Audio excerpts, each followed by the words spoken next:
देखो दोस्तों, अभी अपन एक बगीचा देखेंगे पूरा। इसको कहा जाता है सैलों की बाड़ी और ये बना था आज से करीब करीब 350 साल पहले, 1710 से 1733 ईस्वी के समान, यानी कि बिगिनिंग ऑफ 18th सेंचुरी। और इसको बनाया था महाराणा संग्राम सिंह द्वितीय ने। प्रथम ने नहीं बनाया। प्रथम जो महाराणा संग्राम सिंह थे, जिनको महाराणा सांगा के नाम से भी जानते हैं, ये महाराणा संग्राम सिंह द्वितीय है। इनके 7 रानियाँ थी और 7 ही रानियों के बीच में एक राजकुमारी थी, खाली एक, जिसका नाम था शकुंतला। वो उस राजकुमारी को बहुत प्यार करते थे और वो भी अपने पिताश्री संग्राम सिंह जी को प्यार करती थी, और जो वो चाहती थी उनके पिताश्री उनके लिए करते थे। तो शकुंतला ने उस ज़माने में सोचा कि हम राजा हैं, हमारी रॉयल फैमिली है, फिर भी हमारा एक पर्दा कल्चर है। हम महल में रहने के बाद भी पर्दे में रहते हैं, और कभी हम अपने राज्य में जाएंगे तो भी प्रजा के बीच में भी पर्दे में रहेंगे, तो हमें भी एक आज़ादी मिलनी चाहिए। तो उनकी आज़ादी के लिए, उनकी पसंद के लिए, उनकी फरमाइश के लिए महाराणा संग्राम सिंह ने उस ज़माने में उनके लिए ये बगीचा बनाया, ताकि महल से निकलकर यहाँ आकर अपनी शैलियों के साथ में अपनी लाइफ को फ्रीडम तौर से एंजॉय कर सकती है। तो यहाँ पे उस ज़माने में 7 ही रानियाँ, राजकुमारी अपने शैलियों के साथ आती थी। जो भी उनको इंजॉयमेंट करना है, घूमना फिरना है, या समय समय पे जो अपने फेस्टिवल आते हैं, या समय समय पे अपने किसी का जन्मदिन है, तो उसको भी यहाँ पे वो सेलिब्रेट करने के लिए आते थे। ठीक है। तो इस बगीचे में मुख्य तौर पे यहाँ पे 5 अलग अलग फव्वारे, फाउंटेन देखने के होते हैं। जैसे अपन ने गेट से एंट्री की और सबसे पहले जो फाउंटेन चलता है, यानी कि अपना उसमें वेलकम हो रहा है, स्वागत हो रहा है, तो उसको बोलते हैं वेलकम फाउंटेन। ठीक है। फिर उसके बाद में इसके 2 सेक्शन हैं। जब महल में, जब यहाँ बगीचे में एंट्री करेंगे, तो जो लेफ़्ट साइड में जो बना हुआ है वो उनका कहलाता है समर गार्डन, यानी कि जो गर्मी पड़ती है, पेड़ों की छांव से बचा जाए, उसके लिए यहाँ पे बड़े बड़े पेड़ उस ज़माने से लगाए जा रहे हैं और आज भी लगे हुए हैं। तो इसमें झूला डाल के वो झूलती भी थी और पेड़ की छांव में उनको मज़ा आता था। लेकिन राइट से जाएंगे तो इतने लंबे लंबे पेड़ नहीं है छाए वाले, तो उनको बुलाया जाता है एक तरह का विंटर गार्डन, ताकि सूरज की गर्मी से उनको अच्छा भी लगे। ठीक है। और इस जो ये महल बना हुआ है, ये महल के अंदर जो फव्वारा बना हुआ है, उसको बोलते हैं कि भाई बादल भी नहीं है, फिर भी बारिश हो रही है, तो उसको बोलते हैं बिन बादल बरसात फाउंटेन जी। और लेफ्ट साइड में जो बना हुआ है रिमझिम सावन भादो, पीछे जो बना हुआ है वो कमल तले या लोटस फाउंटेन, और जो राइट साइड में बना हुआ है उसको बोलते हैं रासलीला या गरबा फाउंटेन जी। ठीक है जी। अपन चल रहे हैं, थोड़ा थोड़ा आप देखते हुए चलिए जी। और जब भी यहाँ पधारें है ना अपनी फैमिली के साथ में, तो प्लीज़ पानी का ज़रूर ध्यान रखना, ताकि बच्चे वगैरह उसमें कोई स्लिप ना हो, किसी को लगे नहीं, क्योंकि यहाँ फव्वारे चलते हैं लेकिन दोनों तरफ इनका पानी आता है। तो जैसा मैंने बताया, यहाँ पे फव्वारे चल रहे हैं। जब ये 350 साल पहले बना था, तो ऐसे फव्वारों को चलाने की टेक्निक क्या है वो किसी को पता नहीं था। तो फव्वारों को जो है ना महाराणा फतेह सिंह जी के कार्यकाल में यहाँ पे लगवाया गया, तब है ना अंग्रेज़ लोगों का उन्होंने टेक्नीशियन का इस्तेमाल भी किया था। तो इसी बगीचे के ऊपर एक तालाब बना हुआ है, उसको बोलते हैं फतेह सागर। वहाँ से ऊपर से पानी आता है, पानी के प्रेशर से इसको चलाया जाता था। तो वो पुरानी तकनीक थी, बट अब वहाँ से पानी नहीं आता है ना। तो अब क्या है, जो मशीन मोटर होती है पानी का प्रेशर को बनाती है, उससे इनको चलाया जाता है। और जो भी यहाँ पे सेलिब्रेट करना, वो सारी चीज़ें राजा महाराजा ज़माने से लेकर आज तक होती है। अभी ये गवर्नमेंट के अंडर में आता है और कई सारी फिल्मों की शूटिंगें भी यहाँ पर होती है। ठीक है। अब अपन यहाँ से चलेंगे। प्रथम मैं आपको दिखाना चाहूँगा वेलकम फाउंटेन के बाद में रिमझिम सावन भादो।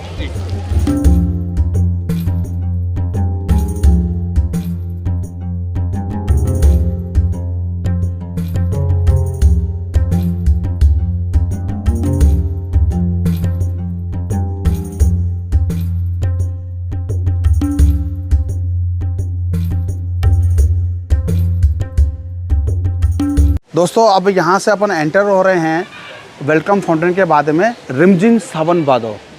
रिमझिम फाउंटेन इसको इसलिए बोलते हैं क्योंकि इसके बीच में एक सर्कल, एक पूल बना हुआ है, और साथ में गार्डन के बीच में भी एक गोलाई बनी हुई है।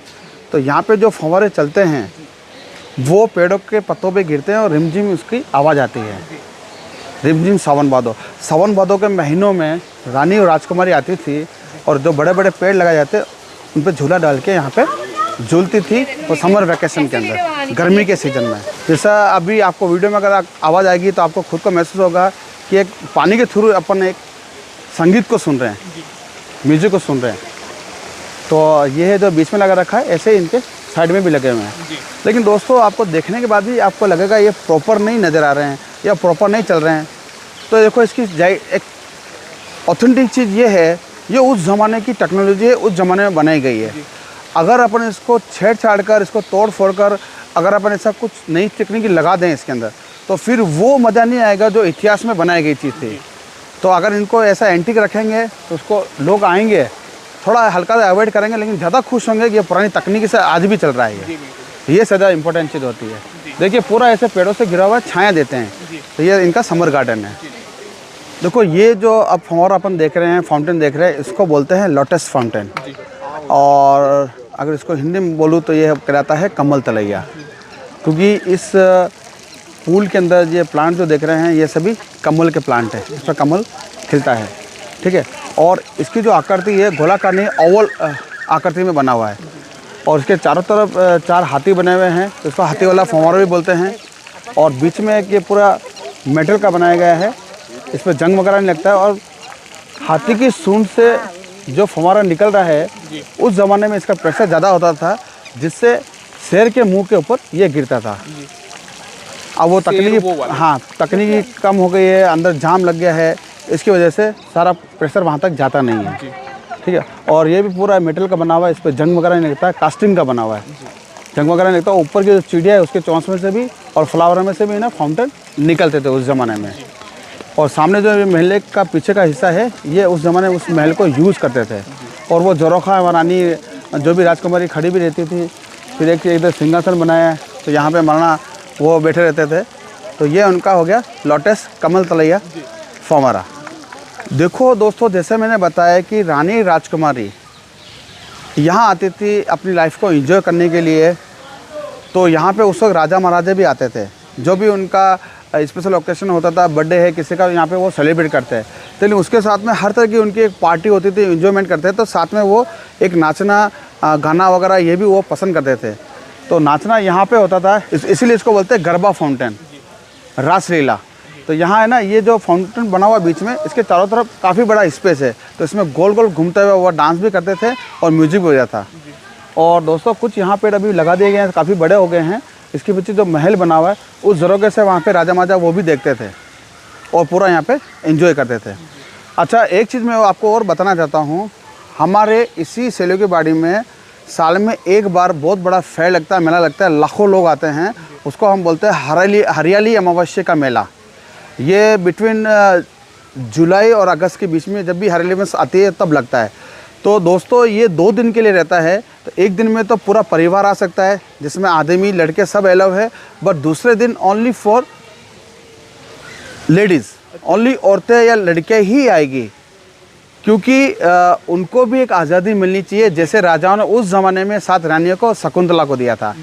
तो जब वो सहेलियाँ बन के भी आती है, अपने पास में जो पड़ोसन है उनके साथ भी आती है, अपने फ्रेंड्स के साथ भी आती है, कुछ खाना घर से बना के लेके आएगी, कुछ यहाँ पिकनिक के तौर पे खाएगी, कुछ बाहर मेला लगता है तो वहाँ पे जो खाने का होता है वो भी खाती है। तो उनको भी एक फ्रीडम, आज़ादी मिलती है। भाई हमारे लिए एक मेला एंटरटेनमेंट के लिए हो गया। तो सेलो की बड़ी का मेन जो बनाने का मकसद है वो यही था कि सभी महिलाओं को आज़ादी मिलनी चाहिए, क्योंकि उनका भी जीवन जीने का अधिकार है। तो इसलिए राजा संग्राम सिंह द्वितीय ने इसको ये बनाया। आज से 300 साल पुरानी इनकी सोच थी है। देखो दोस्तों, अपन ने सारा ये बगीचा घूमा है, चारों फव्वारे अपने बड़े प्यार से दिल से देखे हैं। सभी को आके इसी तरह से इसको देखना चाहिए। और ये हमारा अंतिम फव्वारा है और इसको कहा जाता है बिन बादल बरसात। जैसे आप एक पूरा वीडियो देख भी रहे हैं, साथ में अगर आप साउंड को सुन रहे हैं तो आपको खुद को ऐसा होगा कि ये कहीं बारिश में तो नहीं ले रहे हैं, क्योंकि फव्वारा चलता है, फर्श पे भी गिर रहा है, और उसके अलावा ये पुल जो बना हुआ है इसके पानी में भी गिर रहा है। तो पानी के अंदर गिरता तो ऐसा लगता है कि भाई यहाँ पे बारिश हो रही है। तो यहाँ जो है ना, बीच में एक बड़ा छतरी बनाया है। छतरी के अंदर जो पिलर बना है उसके अंडरग्राउंड उन्होंने पानी के प्रेशर को रखा है। जो ऊपर जो चिड़िया बनी हुई है उसकी चोंच से भी पानी निकलता था पहले, और वो गोल गोल घूमती थी। और चारों तरफ इन्होंने 4 छतरें अलग से बनाई हैं, उनके ऊपर भी चिड़िया बना रखी है और नीचे 4 चिड़िया अलग बना रखी है। तो वो भी चलती थी। ये सभी चीज़ें मार्बल से बनाई गई है। और उसके ऊपर हाथ का जो काम होता है कार्विंग का, जिसको बोलते हैं स्टोन कार्विंग पर, तो वो कार्विंग काम भी किया गया है। तो ये कहलाता है बिन बादल बरसात, क्योंकि शकुंतला ने ऐसा, या शकुंतला के बाद में जो रानियाँ या राजकुमारी थी, उन्होंने सोचा कि अब कब बारिश होगी, तो फिर वो बारिश का बनाया। तो दोस्तों, जब कभी भी आप उदयपुर में आएँ, है ना, तो इसको ज़रूर देखने के लिए आना, आपको बड़ा आनंद आएगा, मज़ा आएगा। तो जैसे जैसे राजकुमारी और रानियों ने फरमाइश की है, तो राजा ने उस तरह के फाउंटेन यहाँ पे बनाए हैं। देखो, बगीचा तो महाराणा संग्राम सिंह के समय बनाया गया था, लेकिन फाउंटेन का सिस्टम उसके 100 साल बाद महाराणा फतेह सिंह जी ने यहाँ पे क्रिएशन करा था, यहाँ पे बनाया था। तो उस वक्त जो रानियाँ थी या राजकुमारी थी, तो उनकी फरमाइश पे ये बिन बादल बरसात है ना फाउंटेन बनाया गया, है ना। शकुंतला की फरमाइश पर नहीं, क्योंकि शकुंतला के समय में ये फाउंटेन सिस्टम होता नहीं था, उसके बाद में बना महाराणा फतेह सिंह जी के ज़माने में। तो इसका ये रीज़न है कि उस ज़माने में जब यह गार्डन बनाया गया, तो उनको जो सुविधा चाहिए, कुछ स्टे करने की, रहने की जो भी सुविधा चाहिए, तो उस ज़माने में ये उनके लिए महल बनाया गया था। अभी ये अलग से एक तरह का लेबोरेटरी से बना रखा है, लेकिन आज ये बंद हो चुका है। इसमें कुछ अलग तरह की चीज़ें देखने को मिलती है, काफ़ी बच्चे वगैरह थोड़ा इन्जॉय करते हैं, उसके लिए बनाया। अच्छा, जब रानी राजकुमारी आ रही है, उनको मान लो अगर गर्मी में ये नहाना भी है, तो एज ए स्विमिंग पूल की तरह भी इसको इस्तेमाल किया जाता था। वो नहाती धोती भी थी, फिर ऐसे यहाँ से निकल कर वो बैठेंगे, जो धूप में सब जगह इनकी ये व्यवस्था की जाती थी। तो ये जरूरतें जो बना रखे उस हिसाब से बना रखे हैं। अच्छा, जब लेडीज़ आती है, रानी राजकुमारी आती तब। देखो दोस्तों, जैसे अपने सारा इस बगीचे का एक राउंड किया है, चारों तरफ घूमे हैं, सारे फाउंटेन को मैंने आपको एक्सप्लेन भी किया है। लेकिन महल में जाने के लिए जो इनका मेन गेट जो होता था, दरवाज़ा, वो ये यहाँ बना हुआ है। उसी ज़माने से, उसी तकनीक से इसको बनाया गया। हाँ, पत्थर का इस्तेमाल किया है, दरवाज़ा अच्छा बनाया है, और जो डिज़ाइन बड़े बड़े किलों में देते दरवाजे में, इस तरह की डिज़ाइन इसमें यहाँ पे भी दी है। तो ये इनका महल होता था इस बगीचे के लिए।